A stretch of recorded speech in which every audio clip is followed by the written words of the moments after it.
And Yep. Yeah, we're gonna kick it off. I think that sounds perfect. that sounds great. Yeah. Wow. Excellent. Excellent. I can see my head, the big face. I feel like the Oz. A little well, bit. well, good day, everybody. My name is Charlie Schweik. I'm the current president of the International Association for the Study of the Commons, and I'm the interim regional coordinator for IASC North America. And as everyone knows, probably people in North America are really quite excited about the event that's going to happen on April 8th. We're getting prepared for that. And in anticipation of that, I had the lucky coincidence of passing Professor Ethan Tepper, and we thought holding a webinar on lunar sustainability that would be co-sponsored by the Ostrom Workshop Space Governance Lab and the ISC, which has had now, I think, 3 Space Commons conferences over the past few years. We thought having a webinar in anticipation of the eclipse would be a good idea.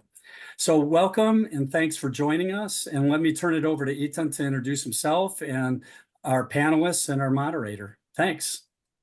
Thank you, Charles, and hello, everyone.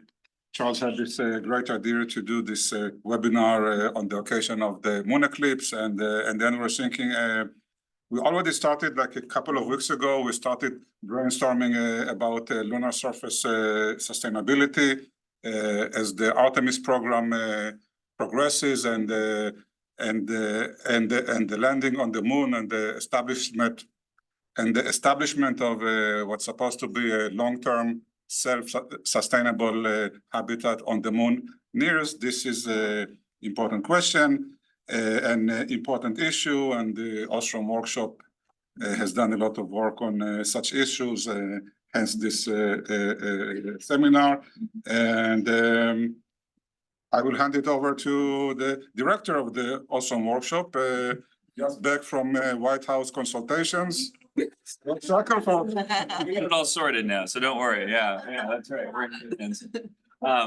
Well, welcome everybody. I am over the moon for this discussion. Oh. I know.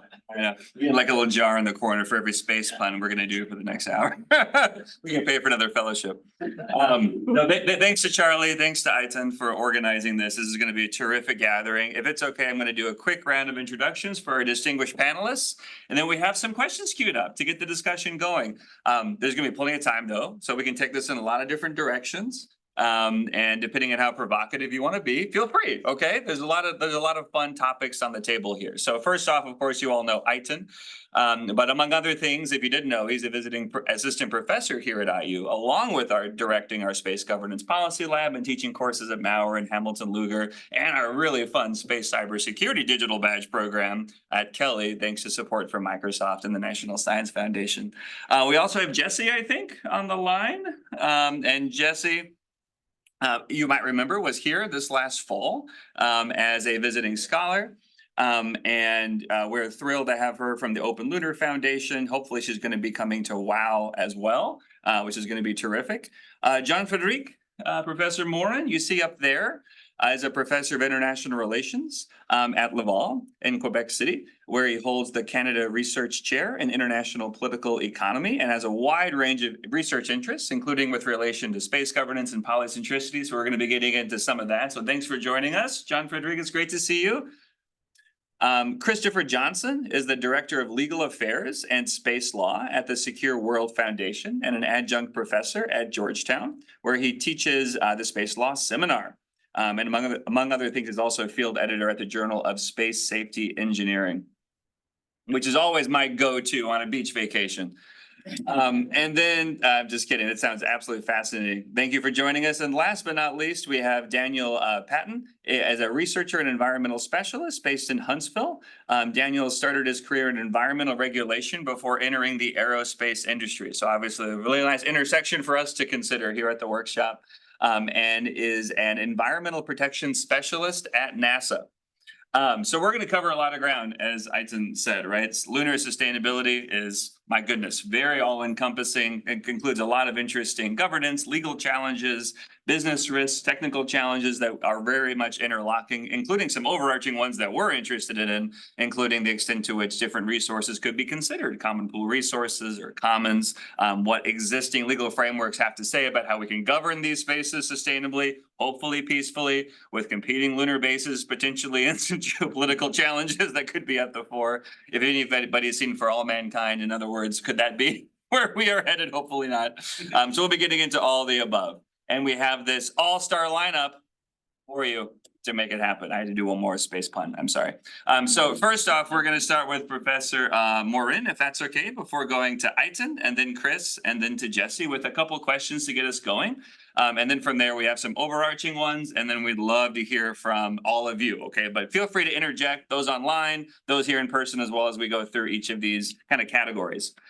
So Professor Morin, first off, the 1979 Moon Agreement, and if you'd like to say a few words of background and as part of your response, feel free for those uninitiated, if you are not up to speed on the 1979 Moon Agreement, provides that the moon is the common heritage of mankind, kind of like the international seabed or kind of the authority, right?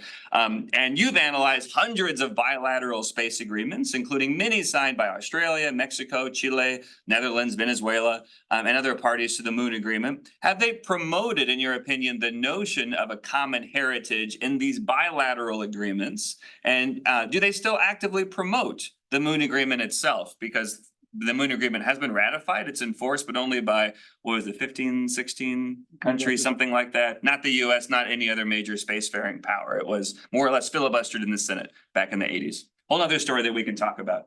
So Professor Morin, what are your thoughts on the continuing utility of the common heritage and to what extent it's appearing in these more polycentric accords? Thank you, Scott, for your question and also for your invitation to be here with you. So I believe other panelists might know more about the moon than I do. You know, I'm really studying global governance, and I'm very much interested in bilateralism. And so we did collected a good number, more than 1,000 of agreements in full text.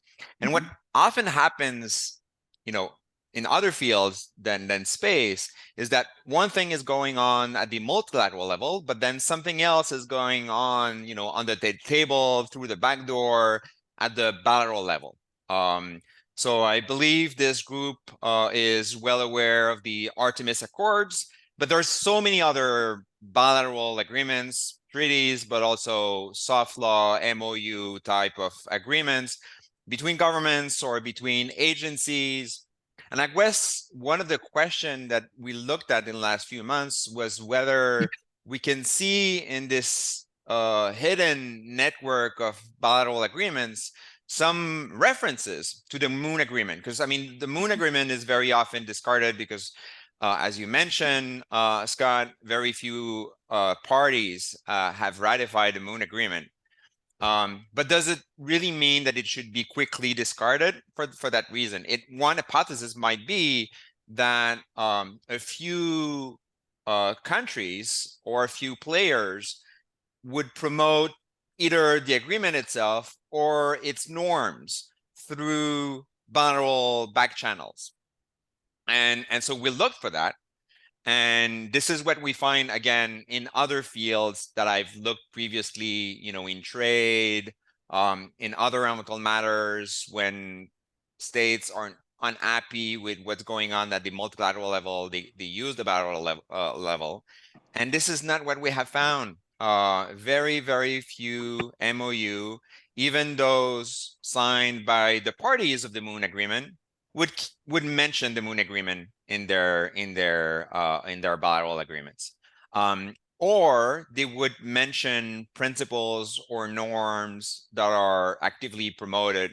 You mentioned the common heritage of mankind, of humankind reference, but I mean it could be broader than that. You know, there's you know, benefit sharing and sustainability, non-appropriation, a kind of a coordinated mechanism for global governance. All this is quite relatively uncommon. I mean, you don't find those occurrences very frequently in bilateral agreements. And so the question could be, and this is almost, I mean, I'm sorry to answer your question by a question, but why Venezuela or, is not approaching Belgium, let's say, another party to the moon agreement, or Mexico or Netherlands or Australia, to say, hey, let's make sure that those norms are alive, even though they're relatively marginal and in a minority. Let's make sure that they are still somewhere on the agenda. We're not seeing this. Really, really interesting. And people can follow up, okay, as we go through, because I'm sure that a lot of thoughts are occurring to you, but maybe just one other quick one before we move on, because there's a lot that you just said that I'd love to unpack, frankly, a lot further. But to what extent do you think space governance currently, Jean-Frédéric, would be considered, polycentric? And what are some benefits and drawbacks of that status, depending how you come down? Yeah. Thank you. Well, as you know, as many other people know, I mean, there's various ways to understand what polycentricity mean. As mentioned, I'm interested in bilateral agreements, and it's relatively easy to draw a network of all of those parties connected through. So imagine thousands of different governmental agencies and private actors that are connected through thousands of bilateral agreements. And then you have a picture of a network. And one question could be, does this network has the structural property of a polycentric system? And so here I'm not making any reference to the expected properties of a polycentric system. I'm just asking whether the system has a polycentric structure, its shape, basically. Do you have more than one center? And do you have multiple levels of governance, for example? And here, I think the short answer is yes, very much so. There's a different number of measures that you can use to assess the polycentricity of a network. Centralization is one, so you need to have a low degree of centralization. Modularity is another one, so it means that you have different clusters that are not too much connected, that have quite some degree of autonomy. So there's, if we use those different measures, a clustering coefficient, a modularity score, decentralization kind of score, the system that we have with all the space actors connected with arrangements appears to be quite polycentric as a structure already. Yeah. Thank you. Yeah, which, as you're kind of pointing out, is a sea change, right? To use another context from how things used to work during the kind of quote unquote golden age, at least, of space law. Any follow-ups so far before we keep on going? I know you have 1,000, Mike. I'm looking at you, man. So far so good. We can come back, or you want to jump on it now? Let me go back to the common heritage of mankind. Please do. Yeah. Because if it hasn't really resonated with the more recent sort of agreements, it certainly doesn't seem to resonate with anyone in the U.S. high level of policy area. Not these days. Is that still an active term in this sense of governance? And well, I mean, okay, maybe it's being talked about, but is it realistically a part of the structure that's being put together? Yeah. And I'm here to learn, to sort of see whether there's any evidence of that still being seriously considered, that this is something that should not be carved up into little pieces, or there should not be allowance of groups to come in and establish certain sort of approaches. Because my sense is, just as a generalist is sort of seeing these kinds of things, that's not really, that's kind of a dead letter. And yeah, no, good points already. And we're going to turn back more to this in the coming panelists, but like, the Outer Space Treaty does have an explicit bar on national appropriation, which would still cover areas, including, the moon. So even though that hasn't been, believe it or not, the US has ratified that one, even though we never ratified UNCLOS. And in fact, I just heard this over the weekend. It was a book I was doing the audiobook for it. But one of the reasons that a previous U.S. Secretary of Defense didn't want the U.S. to ratify UNCLOS was because of the precedent it would set for the moon. even though we haven't ratified the moon. It's really interesting. So I'm not sure, John Frederick, if you'd like to reflect at all on any more about the common heritage. I remember doing some work to see how that concept, that bundle of concepts, is being repackaged under the umbrella of sustainable development more and more. But I'm wondering kind of how you come at it. Yeah, as mentioned, it's not really surprising that the U.S. is not, promoting this view. What I found more surprising is that countries like Venezuela are not.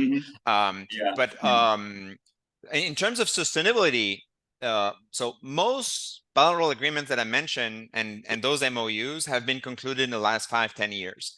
And we can see that there's a clear trend toward integration of sustainability issues more and more. The thing is that sustainability could mean different things to different people, but it is clearly an increasing concern in this community, at least judging by the agreements that different public-private actors are concluding.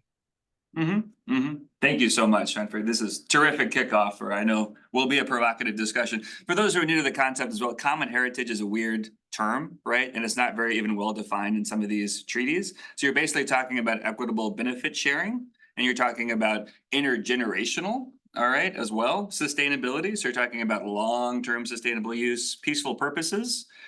So what that means in different contexts really varies. In Antarctica, there's no military activities permitted. In space, there clearly is lots of dual use, but it's also kind of a peaceful domain. So how we think about those terms can differ, in other words. And there's some other aspects to it, but so some of those core ideas are there. But though we don't talk about common heritage the same way, though, for sure, as we used to. So Aitan, you can give us some more clarity here, given your expertise. So in your view, feel free to piggyback on our common heritage discussion, okay, to add in some clarifications. And also, what are some challenges that you see as we apply this idea of sustainability to lunar, settlements and governance structures? So first, just to follow up on the common heritage and how it goes forward, the question is, for example, how US is by now it's quite bipartisan that the US says, I think the position of the US that, there was a clear declaration that outer space is not global commons, and the purpose of that was probably most likely that it is not the common heritage in terms of the benefit sharing, and I think it's a bipartisan notion that the US is not interested in the common heritage, but also China and Russia don't seem to have any interest in that. Generally, when we talk about sustainability, so sustainability generally is can we keep on doing what we are doing now? There is one of the definitions that I like is the ability to maintain or support a process continuously over time. So if we are spending more than our income, it's not sustainable. We run out of the money. If we are spending less, this is sustainable. Generally, they are talking about sustainability in the context of economic sustainability, environmental, and also social. When we talk about life on the moon, there are other aspects. It is a very harsh and extreme environment, so to sustain human life there is also very challenging. So for people to be able to live on the moon long term, they need to be protected from the extreme environment, and also sustainable presence, meaning we need to they will need eventually to be able to live off the resources of the moon and not just get supply from Earth. Environmental protection of the moon. There is, of course, a lot of dependence on technology, and then and when you're so much dependent on technology, it also brings in dangers of or the issue of cybersecurity, because if there is a cyber attack that disrupts the technology, it disrupts also the sustainability. So there are multiple issues when we're talking about sustainability of lunar surface. and of the human presence of the moon. Was there another question? No, that's great. No, I think that's perfect. I think that's perfect. Yeah, Okay. yeah, yeah. So, yeah. And you can kind of get into some of this with the answer to the next one before we move on to Chris.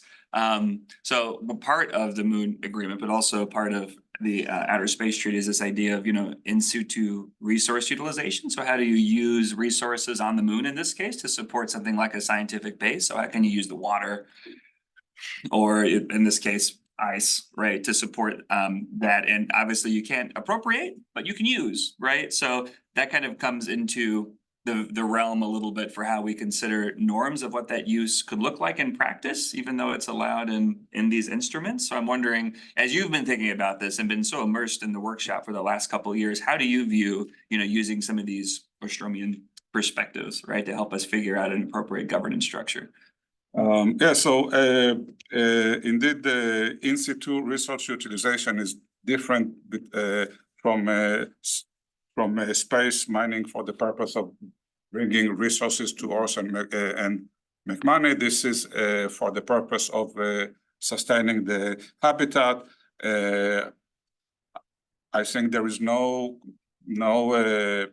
serious challenge to the legal feasibility of doing that, and the scientists are working on how to do it. In terms of the Ostromian approach, was what Eleanor Ostrom and all other scholars at the Ostrom workshop along the years were looking into how people or communities are managing the resources that they are living on, whether it is a fishery or anything else.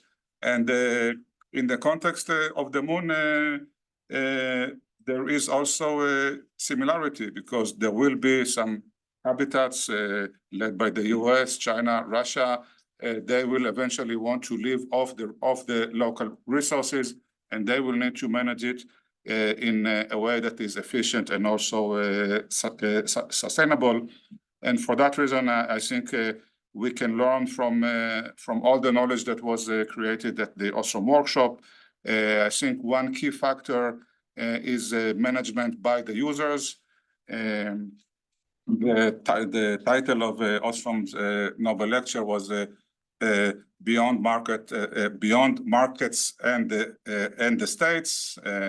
And the meaning is not just the management by a state or by the market, but by the users, which means that those who are living there will need to work together and make rules and comply by them of how to use the resources. And the next step would also might be to look at the 8 design principles, but I think that the important principles is management of the resources by the users rather than more by countries or even the UN, of course, in accordance with the Outer Space Treaty, etc. Mm-hmm. Mm-hmm. So you're not arguing just to leave it up to Elon, in other words. But no, that's a great segue, I think, to Chris Johnson, who's going to tell us a little bit more about these topics. And I'm wondering, Chris, if you could start by describing a little bit more about the current legal regime for the moon, and in your opinion, kind of what particular aspects or governance gaps, if you will, are in need of the most urgent, clarification. Yes, certainly, and I'll try and keep it short because I definitely want to hear from other panelists and do some interaction with the questions. So when I think about the underlying structure of international space law, keep in mind it does, space law does not govern space itself. It governs our activities in space. It governs how we will behave in an area outside of state territory where we have jurisdiction and control over our launch space objects and personnel thereof. So there's not much in space law that says the moon is, this is the legal status of the moon. It really is permissions and restrictions on regulating our behavior. So with that in mind, please, take a look again at what Article 1 of the Outer Space Treaty does, which is, it says that the exploration and use of outer space, including the moon and other celestial bodies, shall be the province of all mankind. So it is establishing that it is not required to explore space, But to do so, to the activity of exploring and using is a competency or a freedom that states have agreed through the Outer Space Treaty that they have, that there's freedom of access and use, and that the word use is in the very title of the treaty. Without asking permission from, the Security Council or the General Assembly or NASA or anyone else. If you want to, you can go to space. It is an activity which is open for use to you. And that is, I would say, in sharp distinction with what the legal status that the Moon Agreement attempted to create, saying that the moon itself, the moon and other celestial bodies, is the common heritage, the ownership, the patrimony of all humankind. I think that those things are in sharp distinction, and we often see some type of elision between those, or muddying the waters between those two phrases. But it is, the Outer Space Treaty says that no, it's the activity of exploring and using, which everyone is free to go and do, subject to Article 2 prohibitions, such as they are. And just to reflect a little bit on that common heritage of mankind, it is difficult to see how something like that would exist outside of state territory, especially into outer space. And, just go outside and look at the moon. Do you think that that belongs to humankind? Do you think that this is owned by the most, the smartest primates who happen to live here on Earth? And that the inner rocky body planets and the outer gas giants belong to humanity? That is, to me, not just absurd, it is the height of anthropocentric hubris to think that the things which exist elsewhere in our solar system and even beyond it are owned somehow collectively by humanity, in some fashion, just because we say that they are.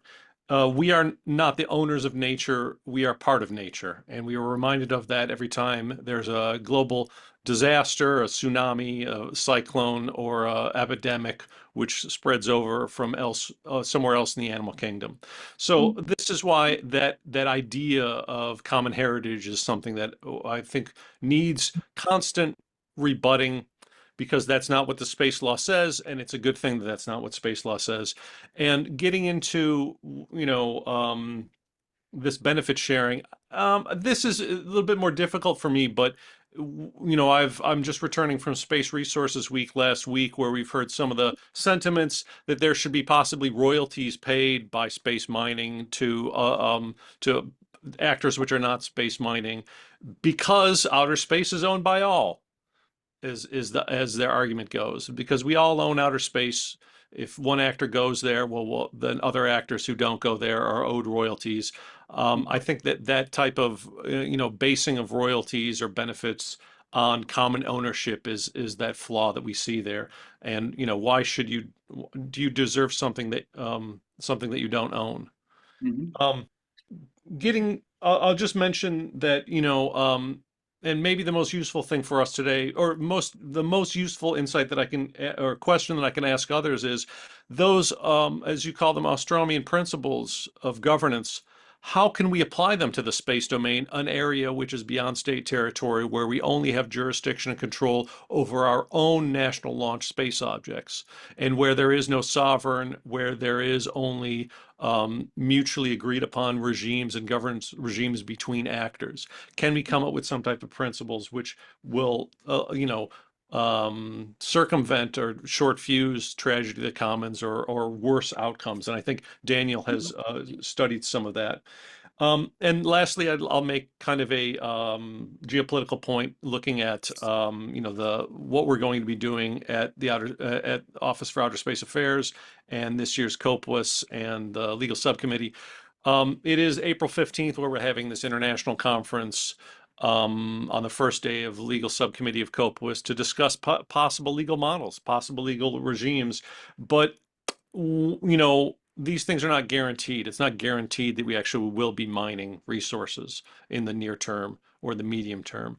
In fact, if we can look across history and see regimes put in place that do not spark or foster economic development, whether that is the deep seabed, or drafting legislation far before it is needed, and then when the activity actually arises, it doesn't even really assist that activity. In 2004, the U.S. created the Commercial Space Launch Amendments Act, creating categories of spaceflight tourists for suborbital tourism. Now, 15 years later, 20 years later, we see that the rules and the definitions that we created for suborbital tourists going on suborbital trajectories on craft that look like rockets now somehow applies to people going on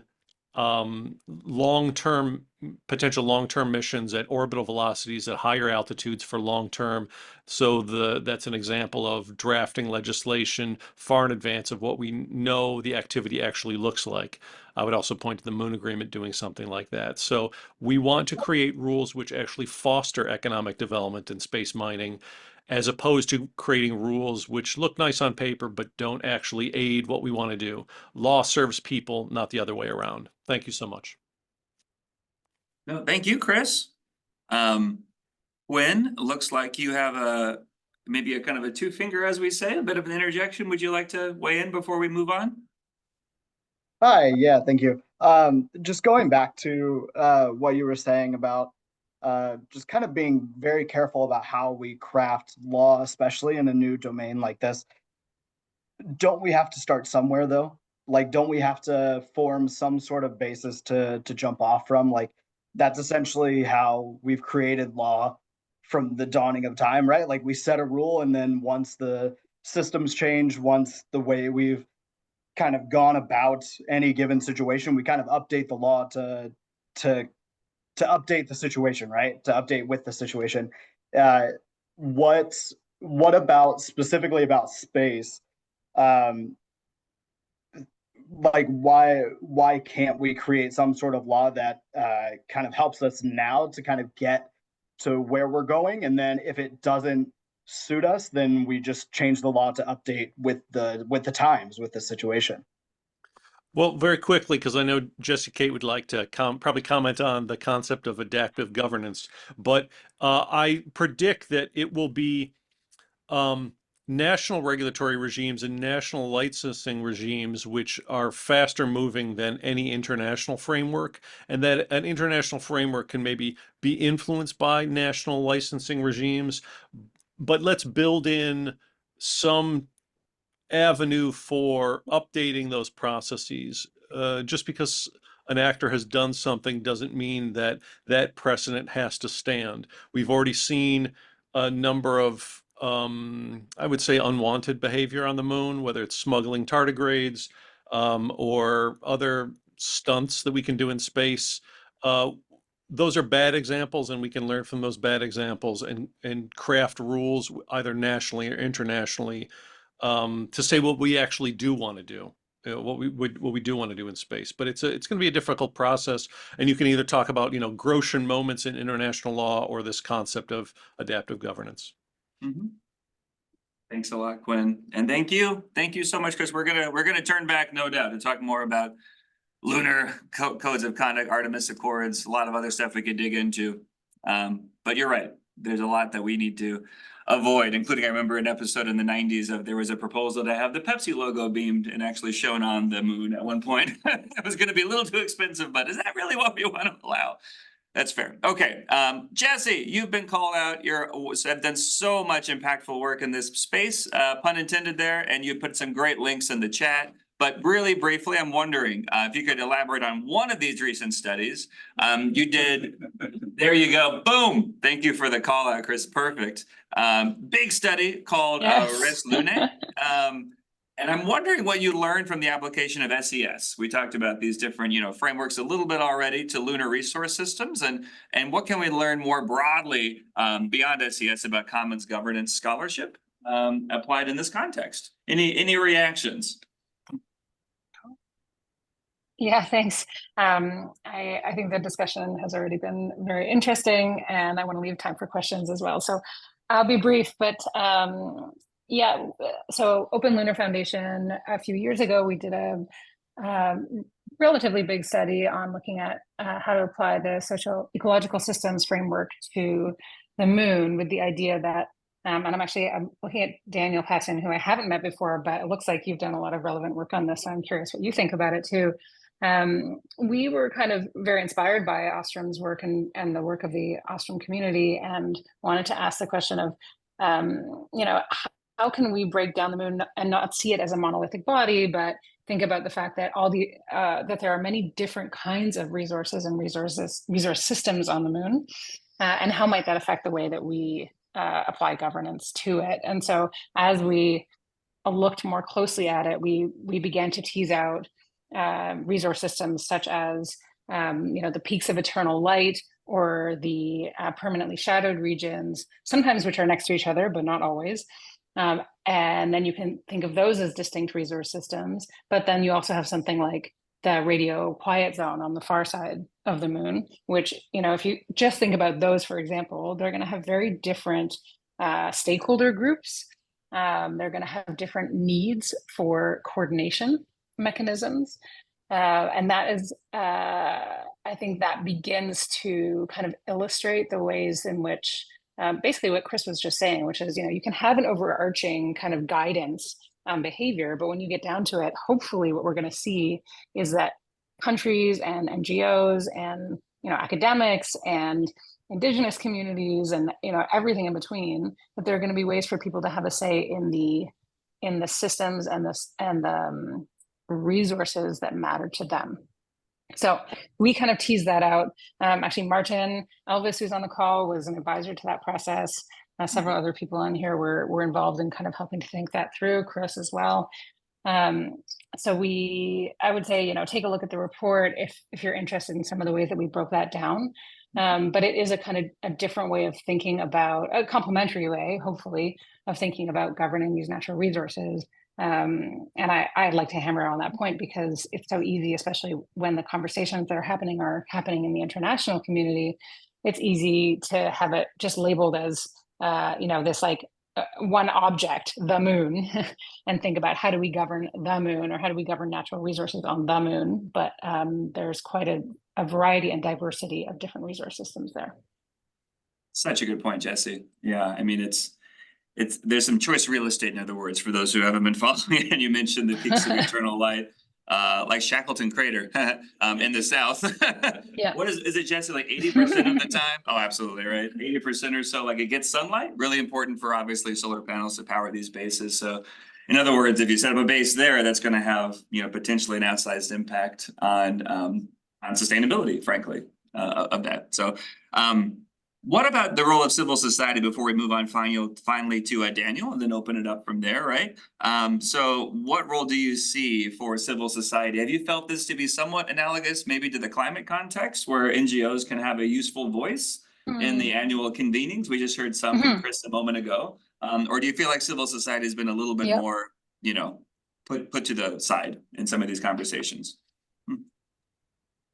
Actually, no, I think civil society is super involved in many cases, guiding the conversation, because civil society, I mean, practically speaking, what I see is that civil society has more resources, like human resources, that can go towards thinking about these challenges and opportunities than governments often can. So because the space community is quite small, so especially, COPUOS or the UN context, I think there's a lot of mutual handholding and kind of peer-based thinking and handing off, from civil society back to governments and then back again to civil society in a way that, I think is advancing the conversation. And I also agree with what Chris was saying, that there's a delicate balance, which is we don't want to preemptively put in place a bunch of structures and regulations before things happen, because we don't exactly know what's going to emerge. And so there's kind of like, I don't know what the analogy is exactly, but it's almost like, before you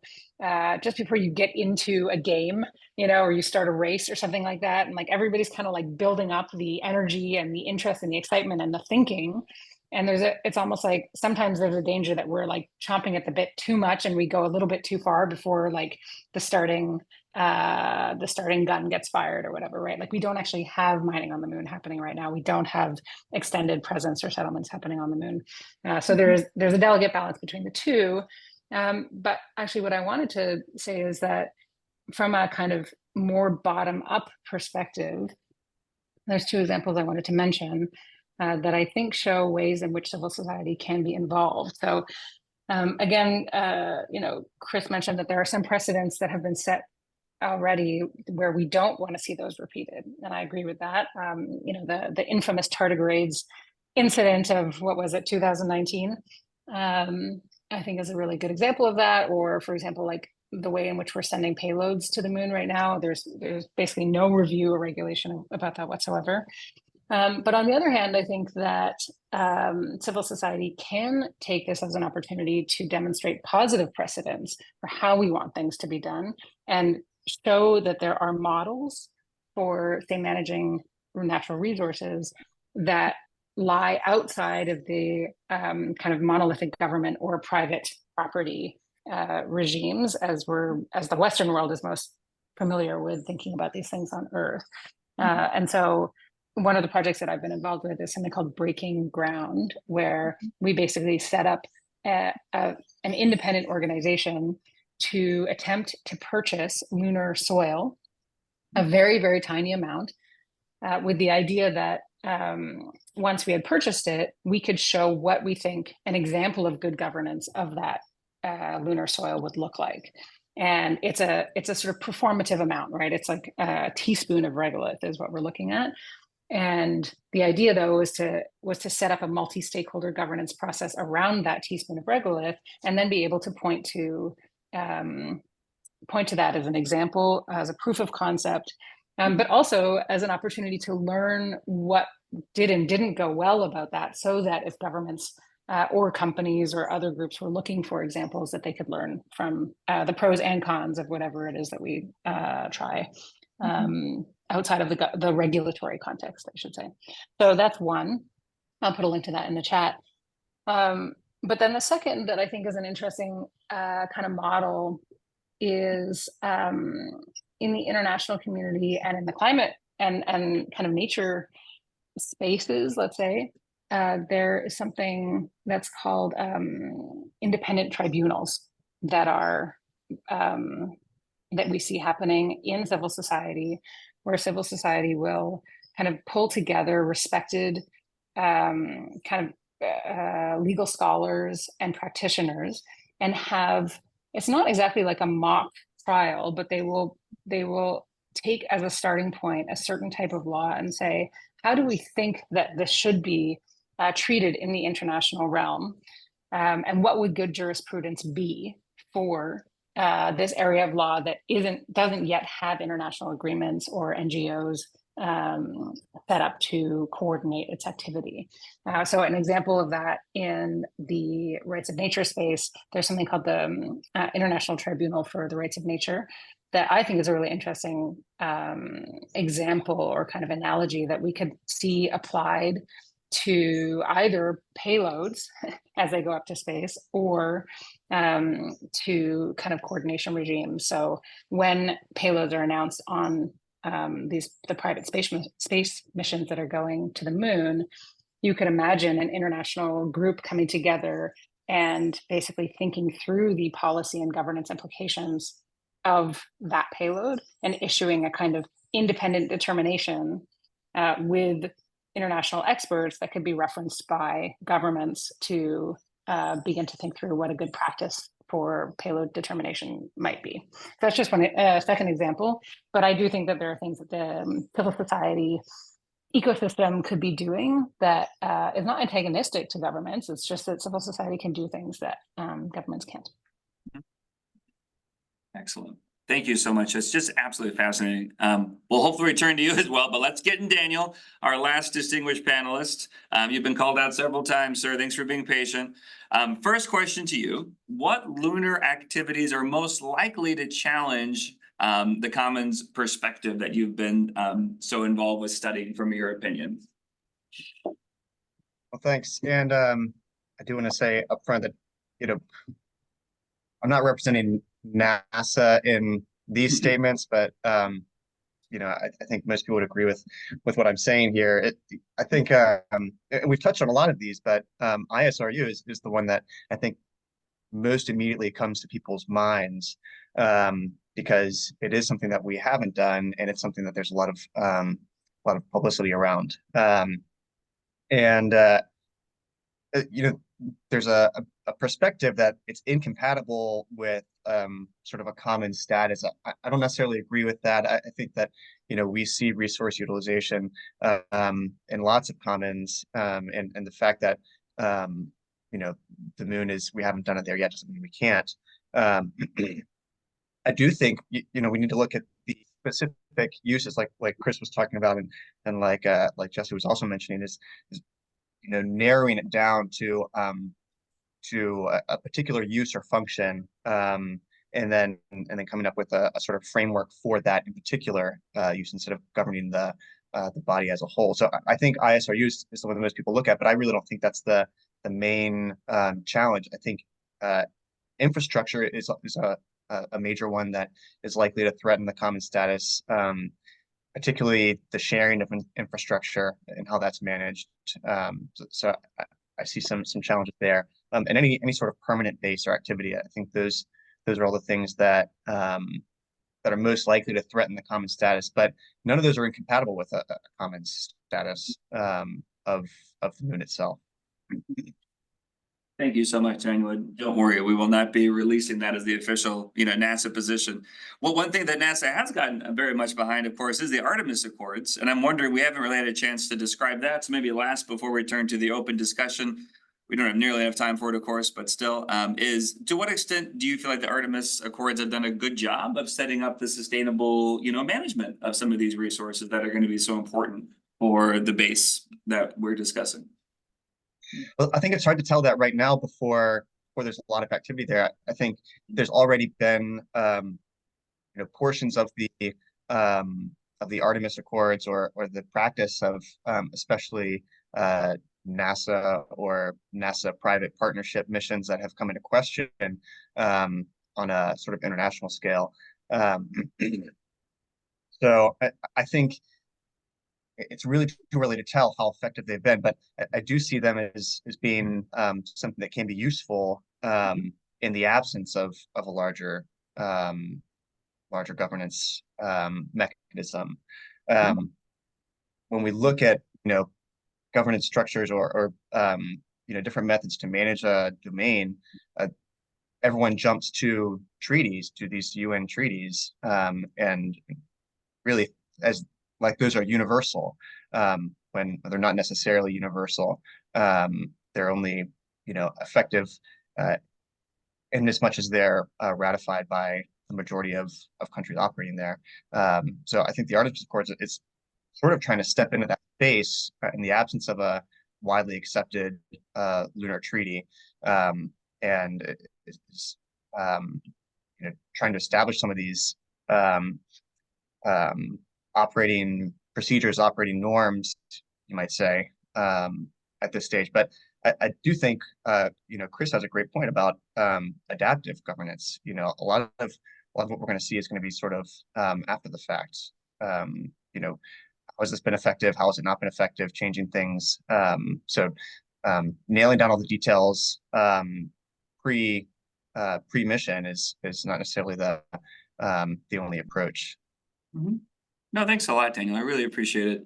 I was just looking, and it looks like 36 countries have now signatory to the Artemis Accords. And one interesting, research stream that you brought up and Chris did as well is, hey, we could look at to what extent some of the design principles and otherwise here at the workshop overlay with the Accords, because they mentioned things like peaceful purposes, interoperability, release of data, right? Space resource access, like what we're talking about now. So anyway, there could be some echoes there that we could get more into. Okay, we don't have nearly enough time. We got 10 minutes. We'll do as much of a lightning round as possible. And if you wouldn't mind, direct your question to the extent you can to one of the panelists, so we don't have to, Okay, yeah, Gustavo, please. Let's not violate it. You can throw it up to everybody. That's okay. Useful for everybody. It's like somebody asked this question. It's the connections between the Ostrom's tools to study commons and then space or lunar. And I have some ideas here that I think could be useful. So the first thing is that the most common approach when you have a common is that the resource was already established. So think about the common pasture. The pasture is there. Maybe the borders are not completely clear, but it's already there. And then essentially the actors they essentially face the threat of a tragedy of the commons, no? And then essentially Ostrom provided a set of tools to study how they escape the tragedy of the commons, essentially, through formal and informal mechanisms, no? So what conclusion that we can reach for this case is like, well, first of all, I think it would be very useful to start identifying potential tragedy of the commons, okay? So in which situations happen that the activities of one actor could be affecting what other actor is doing. Then you have the potential of the tragedy of the commons, and now all the tools from the Ostrom approach are useful. The second comment is related to another thing that sometimes is not well considered with respect to the Ostrom approach. You can create a tragedy of the commons with your institutions, okay? Thinking the following way. Imagine that now, whenever you go and extract a mineral in the space, you need to share the proceed with every country on Earth, okay? And that is our international agreement, which I think is a very bad one, okay? But you are creating a tragedy of the commons. Now, nobody has an incentive to invest to go to space because you are only capturing a fraction of the proceed of that investment. So that's a tragedy of the commons, okay? So one way of thinking is, well, at the very least, you don't want to create international rules that will produce tragedy of the commons, okay? And then the final thing comment is that a rush to conquer or appropriate resources also have the structure of the tragedy of the commons. So maybe that's the other thing to think about, okay? If people start fighting like in colonial times to appropriate a resource, that also has very similar strategic interactions like a tragedy of the commons, okay? So they are investing just to improve the probability that you get something and you reduce the chances that somebody else gets something. So appropriation games has the structure of the tragedy of the commons. And then again, you can use Ostrom ideas to avoid that tragedy of the commons, okay? So those are my three ideas of how the Ostrom approach could help here. And I think I don't remember who asked the question, but those could be one starting point to answer those questions. Thank you. Thank you, yeah. Cool. Any reactions from any of the panelists? If not, we have plenty of questions, no doubt. But folks, Chris, did you want to jump in? Are you okay? I mean, again, it's how can we apply any of those principles or start answering those questions in an area where it's an international domain, where we only have state jurisdiction and control over their national activities.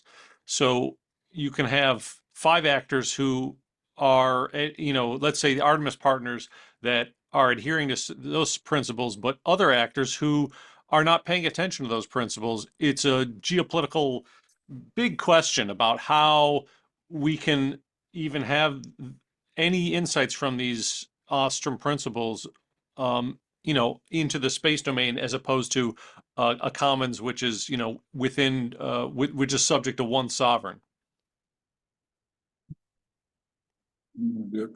Yeah, right. Please, yeah. Maybe I can quickly add, and this kind of ties together previous comment of Christopher, that it is beyond countries, so who will make the rules, and what you just mentioned, and what I was talking about, the usual thing.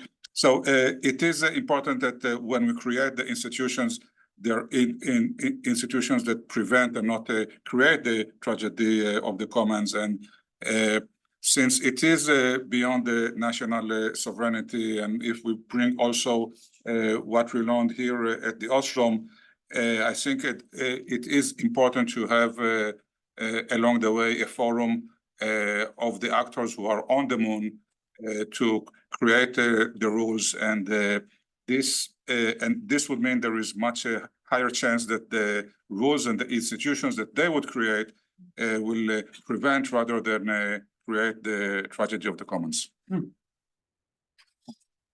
Thank you so much for that as well. I think, yeah, please go ahead. Nice sweatshirt too. Thank you. Daniel. Hello.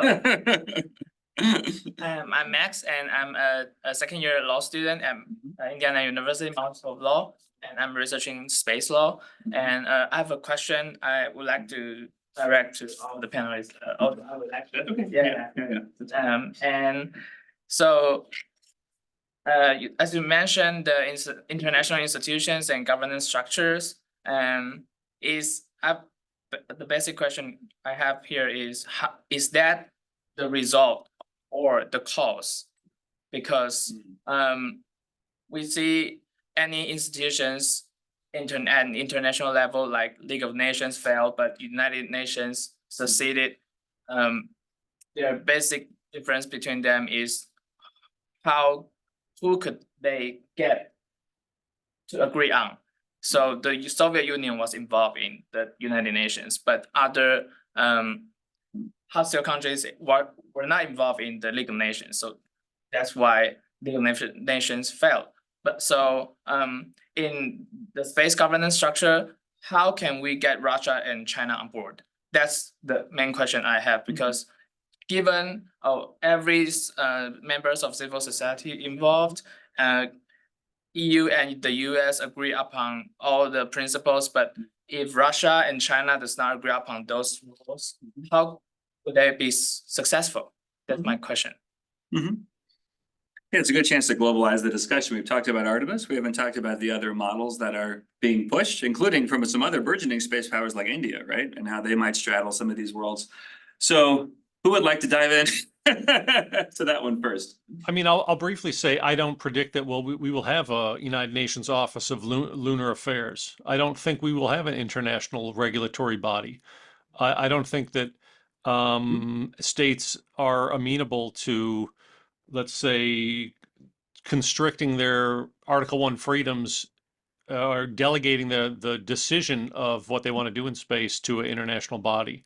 But against that, I would say, you know, whatever's in the Artemis Accords and whatever China and Russia agree to, 96% of that is already in the Outer Space Treaty. And so when you look at Chinese approaches to lunar activity and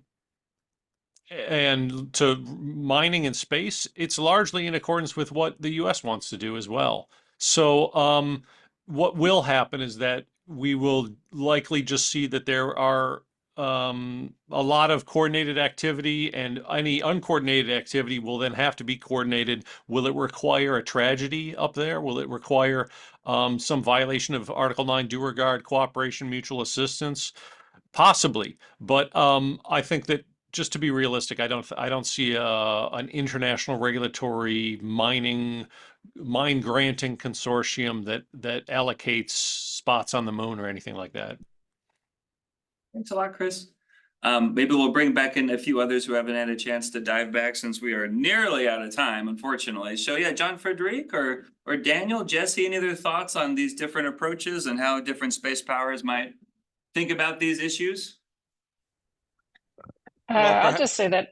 Oh, sorry. Go ahead. Go ahead, Jesse. Ladies first, please. Then we'll go on to John Frederic.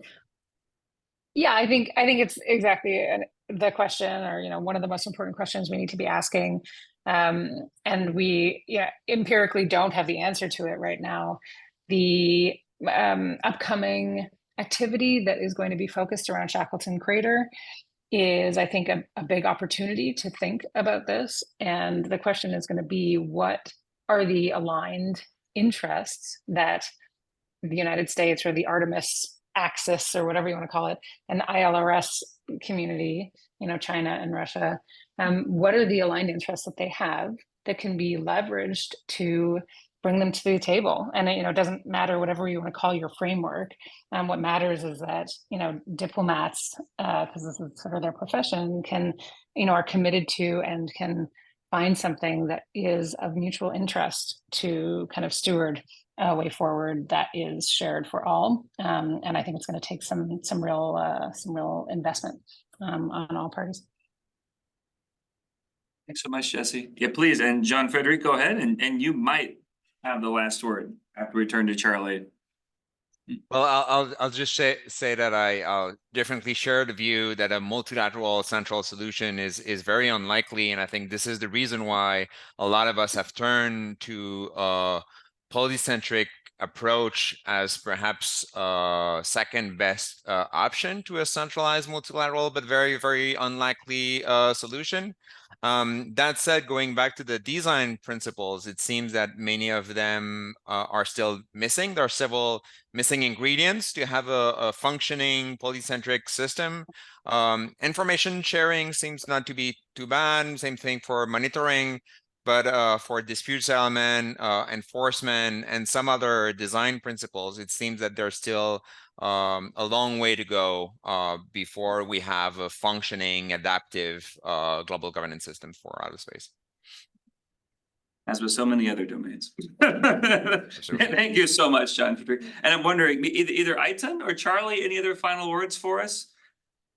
Inspiring as we look ahead safely to the eclipse with the appropriate eyewear next week. I'm pausing. Go ahead, Aitan. No, I'm just saying that you should have the last word. Well, I'm honored. Thank you. President. I'm honored. This was a fascinating conversation. As one of the oldest people probably on this call, I found myself as this was going on, reflecting on Sputnik that was launched just before I was born, and kind of watching the space junk and atmosphere and thinking, you know, oh, that was about 6 years time. So it feels to me like, you know, with our future, we're just starting to do efforts on the surface of the moon, but boy, it didn't take us too long to really do some, I guess, tragedy of the commons around our atmosphere. So this was fascinating to me. And I guess I'll just close with, I'm putting in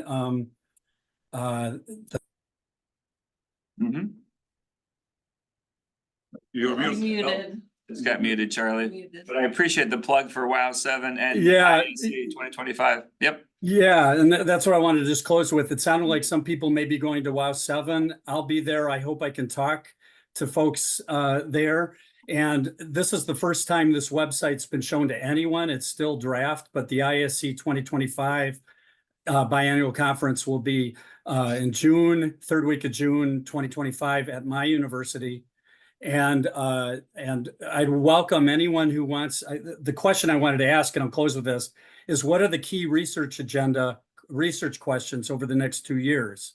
And if any of the panelists, anybody on this call wants to talk to me about having a space commons thematic at June 2025, I would love to have that conversation. So I'll be at WOW 7.